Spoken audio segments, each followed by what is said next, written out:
Hi friends, नमस्कार। स्वागतम सुस्वागतम। खेमचो मजामा। जय हिंद। आप सभी को मेरे चैनल नेटवर्थ रिचेस पे फिर से हार्दिक स्वागत। ये चैनल आपकी नेटवर्थ बढ़ाने की क्षमता में आपकी मदद करती है। उसी के साथ साथ आप लाइफ में अच्छे डिसीजंस कैसे ले, इसी एस्पेक्ट में हम हर हफ्ते अलग अलग और यूनिक टॉपिक्स लाते हैं। क्योंकि लाइफ में अगर आप अच्छे डिसीजंस नहीं लेते तो लाइफ आपकी अच्छी नहीं कटेगी। अगर आप इन्वेस्टमेंट्स अच्छे से नहीं करो तो आपकी फैमिली लाइफ अच्छी नहीं जाएगी। अगर आपकी शादीशुदा लाइफ में प्रॉब्लम है तो आप इन्वेस्टमेंट नहीं कर पाओगे। अगर आपकी नौकरी की लाइफ अच्छी नहीं जा रही है तो आपकी फैमिली लाइफ भी अच्छे से जा नहीं पाएगी। तो सब कुछ रिलेटेड है और सब कुछ कनेक्टेड है। तो इसी सिलसिले में मैंने पिछले हफ्ते आपको आपकी रिटायरमेंट की कॉर्पस, जो रिटायरमेंट के कागज़ पे आ गए 60 की उम्र में, उनको आपकी रिटायरमेंट कॉर्पस कैसे इन्वेस्ट करते हैं उसके बारे में कुछ थोड़े टिप्स दिए थे। तो कुछ यंगस्टर्स ने मुझे कॉल करके बोला हम तो बड़े अच्छे से ऑलरेडी प्लानिंग कर रहे हैं, हम ये फिन इन्फ्लुएंसर्स को फॉलो करके ये कर रहे, तो हमारी रिटायरमेंट तो बहुत अच्छे जाने वाली है। तो ये आज का वीडियो ये यंगस्टर्स के लिए है जो ये फिन इन्फ्लुएंसर्स को फॉलो करके उनकी जो टिप्स है वो फॉलो करके उनकी ज़िंदगी कैसे इन फ्यूचर नरक होने वाली है, इसके मैं कुछ एग्जाम्पल्स और प्रैक्टिकल टिप्स देने वाला हूँ। तो बहुत सारे फिन इन्फ्लुएंसर्स ऑनलाइन बोलते हैं कि आपको क्या करना चाहिए, आपको आपका 50% 60% पगार बचा के आपको फाइनेंशियल एसेट्स में डाल देना चाहिए, फिर वो 10% के हिसाब से बढ़ेगा और आपके पास रिटायरमेंट में आपके गोल्डन एज में इतने इतने पैसे होंगे। आपको स्टारबक्स में कॉफ़ी नहीं पीनी चाहिए, आपको अच्छे रेस्टोरेंट्स पे खाना नहीं खाना चाहिए, आपको गाड़ी नहीं खरीदनी चाहिए, आपको ऊबर में जाना चाहिए। वो पैसे बचा के आप फाइनेंशियल एसेट्स में डाल दो। आपको फर्नीचर नहीं खरीदनी चाहिए, आपको फर्नीचर भी ईएमआई पे खरीदना चाहिए और वो जो मोटा मोटा पैसा बचेगा वो इतने इतने टके बचेंगे तो आपका आप फाइनेंशियल इंस्ट्रूमेंट्स में डालोगे तो इस हिसाब से आपका रिटायरमेंट गोल्डन होगा। उनका बस चले तो आपकी चड्डी भी ईएमआई पे खरीदवा ले। तो ये सबसे पहले एक भ्रांति है कि आपका रिटायरमेंट एक गोल्डन एज है। आपका रिटायरमेंट गोल्डन एज नहीं है, बहुत बड़ी प्रॉब्लमैटिक एज है। एक तो पगार रुक गई और मनी की तो, पैसे की तो बात ही नहीं है। पैसों के साथ साथ क्या अगर आपका बच्चा लाइफ में सेट ना हो, क्या अगर आपकी वाइफ की तबीयत बहुत ख़राब है, बहुत सारे ऐसे बहुत सारी चीज़ें हो सकती है। आपने आपकी पूरी लाइफ आपने अच्छा रेस्टोरेंट में खाना नहीं खाया, आपने अच्छी जगह कॉफ़ी नहीं पी, आप अच्छे जगह घूमने के लिए नहीं गए, आपने एक अच्छी गाड़ी नहीं ली, आपने वो पूरा पैसा बचा लिया और अभी आपके पास बहुत पैसा है लेकिन आपके आंखें कमज़ोर हैं, आप अच्छे से साइट सीइंग नहीं कर सकते हो, आपके घुटनों में दर्द है, आप किधर चल के जा नहीं सकते हो अगर आप कोई बीच डेस्टिनेशन गए, ठीक है। और आपके पास तो दांत नहीं है तो आप दूसरे जगह जाके वो उधर का खाना भी चख नहीं सकते हो। तो ऐसे लाइफ का क्या फ़ायदा, जब आपको ज़िंदगी जीना था तभी तो आपने जी नहीं। और अभी जब आपको ज़िंदगी जीना है, पैसा है आपके पास पर आपके पास ना आँख है ना दांत है, आपके ज़िंदगी में बहुत सारे कलेश है। हो सकता है कि आपका बच्चा लाइफ में सेट ना हो।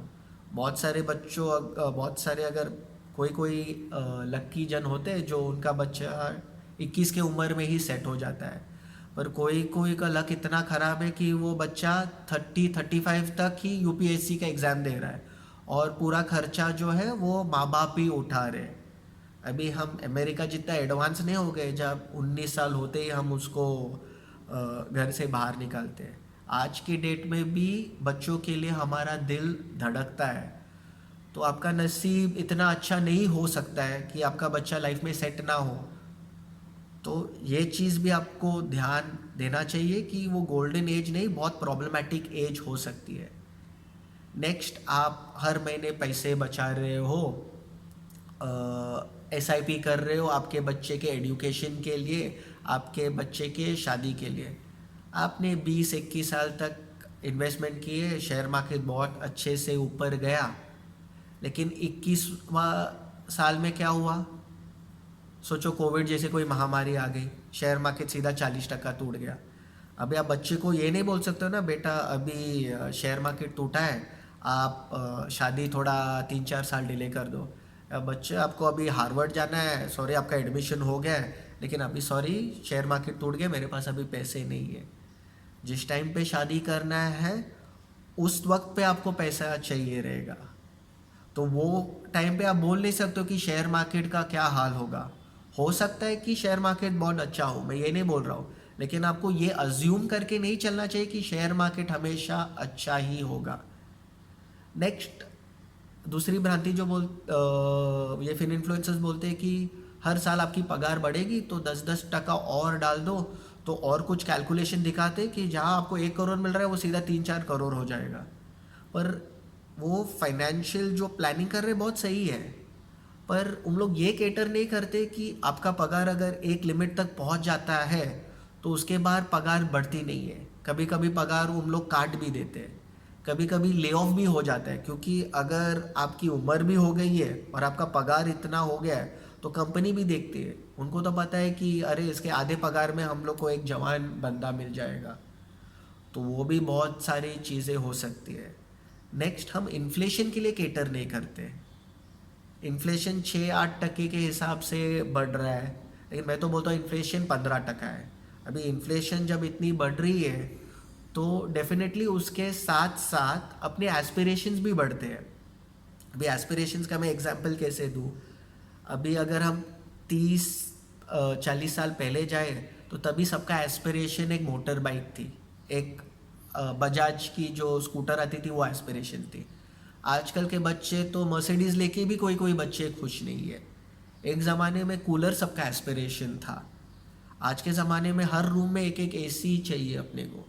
तो जैसे ही इन्फ्लेशन बढ़ती है, एसेट्स बढ़ती है, हमारा लाइफस्टाइल बढ़ता है, उसी के साथ साथ हमारी एस्पिरेशंस भी बढ़ती हैं।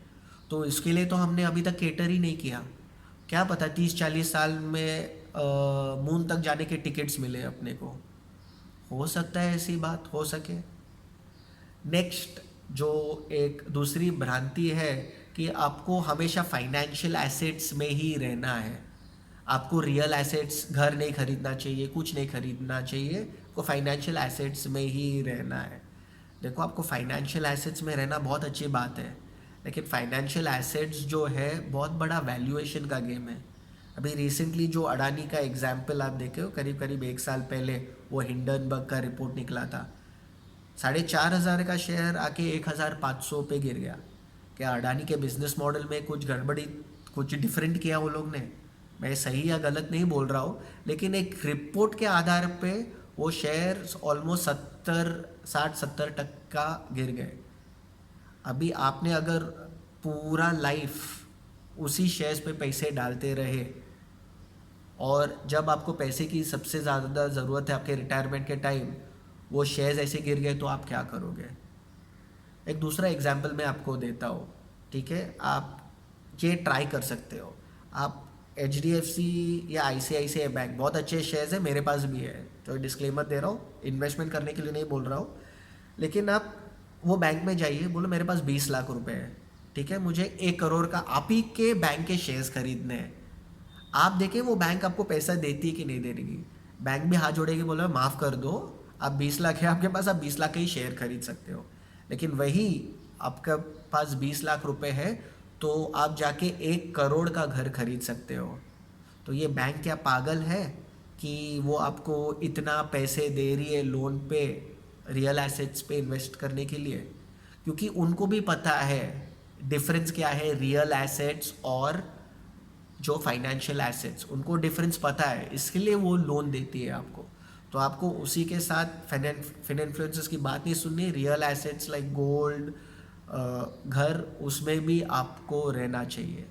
और सबसे बड़ी बात, वो आपको हमेशा इन्वेस्टमेंट्स पे ही ध्यान देने बोलेंगे। आपको इन्वेस्टमेंट्स पे ध्यान तो देना है, लेकिन मेन चीज़ जिस पे ध्यान देना है, आपको आपकी पैसे कमाने की क्षमता पे फोकस करना है। आप बोलोगे पैसे कमाने की क्षमता। अभी मैं आपको एक एग्जांपल देता हूँ। अगर आप एक फ़ोन के कंपनी में काम करते हो, ठीक है, काम करो, अच्छे से पगार लो, लेकिन देखो वो कंपनी कैसे ऑपरेट करती है, वो कंपनी का ट्रांसपोर्टेशन कैसा है, वो फ्रेंचाइजी का सिस्टम कैसा है, कंपनी पैसे कमा कैसे रही है।